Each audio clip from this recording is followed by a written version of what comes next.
You know, it's interesting. The other day when I was, just reading on online and reading on Twitter and just seeing all sorts of news items that Donald Trump was perhaps not going to use a teleprompter for his acceptance speech at the Republican National Convention. Oh, man. Next week. And I'm like looking for the sourcing on this. Who did he say this to? David Feherty. Feherty getting a politics, a political scoop right there when he sits down with Donald Trump. Is there anything more dangerous than Donald Trump without a teleprompter? Without a net? Well, I don't know. We'll find out. Maybe it's doing this show and having a call drop out just at the moment of truth. David, are you back?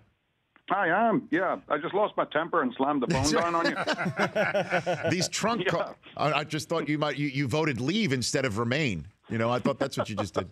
Yeah. So do you think McIlroy's comments are out of bounds on golf or not? Well, I think they're not him. It reminds me of what David Duval was asked before he'd played in his first Ryder Cup.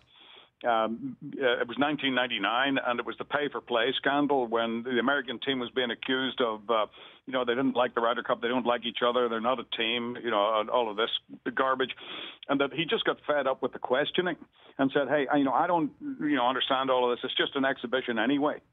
And then I remember watching David in that Ryder Cup at Brookline. At the second hole that he played, he hit the green with a 9-iron. He punched the air.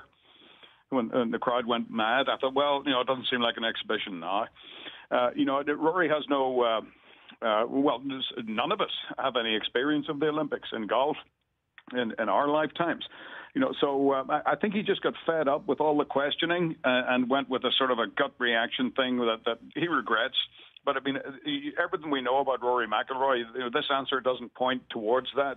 He's been, such a great kid and so good with the media and so good with managing, his off-course life that it's just completely out of character. Now, for him to say, though, that he didn't get into the game to grow the game, that sounds to me like a 27-year-old who wants to win championships and has the perspective of that's his mode right now. If you asked a 27-year-old Tiger Woods, perhaps, is he in this to grow games or to grow the game or to win championships, he might have had the same answer. I didn't have a problem with that. For him to then basically say, I'm not going to go to the Olympics, but I'm also not going to go to the Olympics, but I'm also not going to watch the golf and then talk about other sports that matter. It seems that he's pissed off at somebody, David. Who's he pissed off at? Well, I guess he's just generally pissed off at the line of questioning and whatever. I'm not saying for a moment that he's right to it. That's one of the things that you've got to, take if you're that. But, nobody gets into the game to grow it. That's just not what happens. I'm not quite sure, how people that want to grow the game get into the game. But, these kids get in it to win, and to make a living, that's the important thing. They're in it to make money. And as grubby as it sounds, that's just the way, sure, that it works. It's as simple as that. But, and as far as not watching the golf, I can't criticize that either because I don't watch golf. I don't even watch it even when I'm actually working at times, to be honest with you. Nice. But, for me, it is work. And, I don't watch it on my off time or anything like that. But to say that, it's one of the sports that doesn't matter or to give that impression, I think that's where the mistake lies. Well, is he angry at a governing body? Is there an individual that he's just striking out against? Because he's talking about also the drug testing, and it seems as if he has a target in mind here. I'm wondering if there's any guessing as to who he seems to be upset about or with. Yeah, I honestly don't know. I read his comments on drug testing, and I thought he was pretty positive about the process, and that they have to, which frankly I don't like. I don't like the fact that they can come to your home in the in the off season and demand a urine or a blood test. That's just seems outrageous to me. Yeah, an intrusion into personal privacy, whatever. Ask for the test whenever it's relevant, or whenever it's decent. But his views on it, seemed okay to me. And with regard to him being pissed off at something, I think it's just he's fed up talking about the Olympics. That's the only thing I can think of. David Feherty joining me here on the Rich Eisen Show from Royal Troon. Who does this golf course set up for best in the field?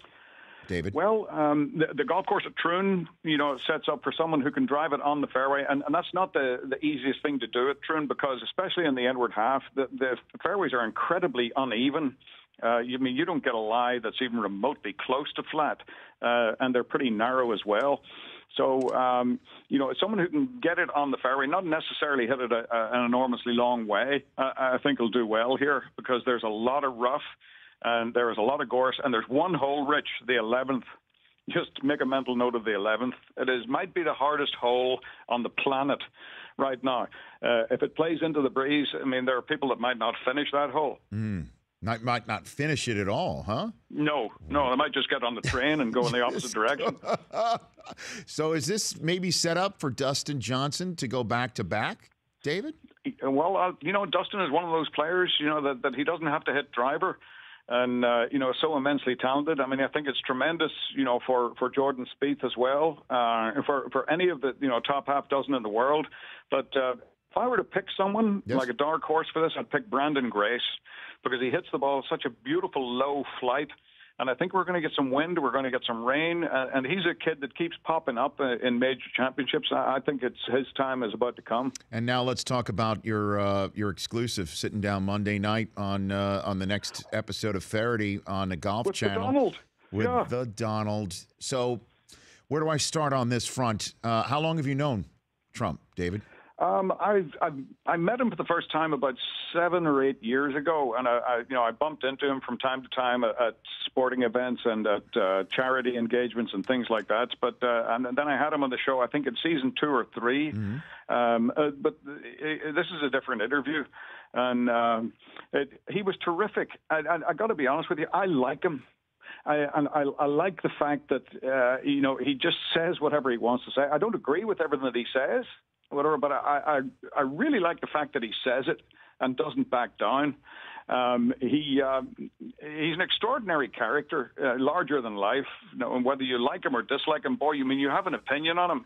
And he's not one of those people that you can just ignore. He's not going away. I can assure you of that. Well, I hear. When did you sit down with him? When did that go down? This was maybe 2.5 weeks ago. Just 2.5 weeks ago. Okay. Yeah. And so how much politics do you get in with him on this front? Very, very little. Obviously with the time, this season and all the rest, there's it's not something that you can avoid, and I try to avoid it, but it's more about him, what sort of makes him tick and why he is the way he is. Do you talk about his proclivity that has been mentioned many times to perhaps use his pencil as his best stick in his bag? David, is that brought up at all with him? No, well, no, not as I recall. We talked about golf and what it reveals about your character, and stuff like that. What does he say that it reveals about his character, golf? Can you give me a little? I'm not sure that he said anything about his character. He did, talk about other people. Okay, because you've heard those stories too, right? As much as it's hard not to hear stories about the Donald. Mm-hmm. And so, who else would you like to sit down on this show? Who else do you want now that you've gotten? Well, Tiger has agreed to come on the show, and hopefully that'll be next year. Hopefully the first episode of next year. Right. No, the one that I really think of a lot is Bill Murray, and I'll tell you why. Because I think Bill Murray was accidentally important to the game of golf. It's a film that he doesn't like to talk about. That he's done much better films, and he's a tremendous actor. He doesn't want to be remembered for Caddyshack, but Caddyshack came out at the same time as HBO, and they were running a series of about 8 movies. There was Young Frankenstein and Blazing Saddles and Caddyshack and Animal House and Stripes and they were running on a loop right at the same time as Betamax and VHS were having a battle. So every college dorm in the country had a copy of these movies, and people they memorized the script. Everybody knows virtually all the dialogue to Caddyshack. Mm-hmm. And it lampooned everything that is wrong about the game. The high-end country club, the snootiness, the racism, the bigotry, everything that's, associated with it at the wrong end of the sport. It just turned it upside down.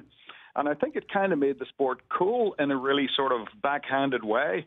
and did have an influence, and maybe made people who wouldn't otherwise have been interested in it, take an interest. So, Bill, it really interests me from a number of standpoints, but from that one in particular. Did you see recently that on Fox News, Brett Baer interviewing the Dalai Lama asked him if he's played golf? Did you see that, David? That actually, I did not see that. Yes, he did finish his interview asking the Lama if he was a big hitter.